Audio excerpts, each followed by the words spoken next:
वैसे तो लोकसभा चुनाव का सर्वे अभी से ही सभी चैनलों पर चलना शुरू हो गया है और यह भी तय कर लिया जा रहा है सर्वे के माध्यम से कि 2024 के चुनाव में किसकी सरकार बनने जा रही है। कई चैनल्स पर सर्वे दिखाया जा रहा है और इसी के साथ आपको बता दें कि एक सर्वे बहुत ज्यादा वायरल हो रहा है और बहुत तेजी से दिखाया जा रहा है। उसमें बताया गया है, क्या कुछ बताया गया है और यह दावा किया जा रहा है कि 2024 के चुनाव में इंडिया गठबंधन की सरकार बन सकती है। वो भी कैसे, वो आपको बता दें कि किस फॉर्मूले के साथ इंडिया गठबंधन की सरकार 2024 के चुनाव में बन सकता है। वैसे तो आपको बता दें कि उत्तर प्रदेश के चुनाव से जिस पार्टी को सबसे ज्यादा सीट मिलता है उस पार्टी की सरकार केंद्र में बनती है, लेकिन इस बार इसमें ठीक उल्टा दिखाया गया है और कहा जा रहा है कि यह सर्वे कई चैनलों के माध्यम से किया गया है, लेकिन इस बार ठीक उल्टा दिखाया गया है कि उत्तर प्रदेश में जिस पार्टी की संख्या कम आएगी उसकी सरकार केंद्र में बन सकती है। आज हम आपको उन 5 राज्यों की चर्चा करेंगे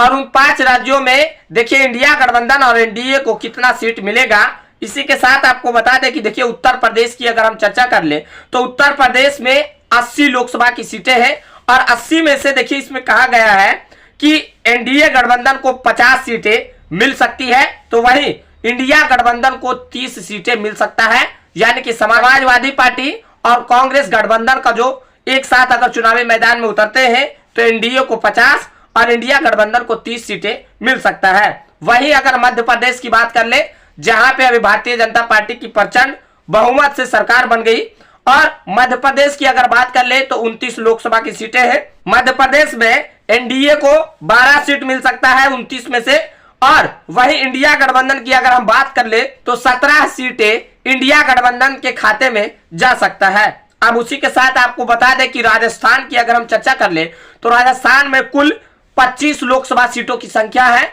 और इनमें से अगर हम बात कर ले तो राजस्थान में कांग्रेस की अच्छी खासी पकड़ है। भले ही सरकार ना बनी हो इस बार के चुनाव में, लेकिन कांग्रेस राजस्थान के अंदर अभी भी उसी मजबूती के साथ 2024 के चुनावी मैदान में उतरेंगे। एनडीए की अगर हम बात कर ले तो एनडीए के खाते में 10 सीट जा सकते हैं। अगर इंडिया गठबंधन की अगर हम बात कर ले तो इंडिया गठबंधन को 15 सीट मिल सकता है। छत्तीसगढ़, अब देखिए छत्तीसगढ़ की अगर हम बात कर ले तो छत्तीसगढ़ में कुल 11 लोकसभा सीटों की संख्या है। देखिए छत्तीसगढ़ में भी कांग्रेस मजबूती के साथ चुनाव लड़ने को तैयार है और कांग्रेस पार्टी भले ही यहां से अपनी सरकार गंवा दिए हो, लेकिन फिर भी आने वाला चुनाव में इंडिया गठबंधन की ओर से कहा जा रहा है कि पूरी मजबूती के साथ चुनावी मैदान में उतरेंगे। एनडीए की अगर हम बात कर ले तो एनडीए को 2 सीट मिल सकता है और वही इंडिया गठबंधन की अगर हम बात कर ले तो इंडिया गठबंधन को 8 सीट मिल सकता है। अगर हम देखिए कर्नाटक की बात कर ले, जहां पहले भारतीय जनता पार्टी की सरकार थी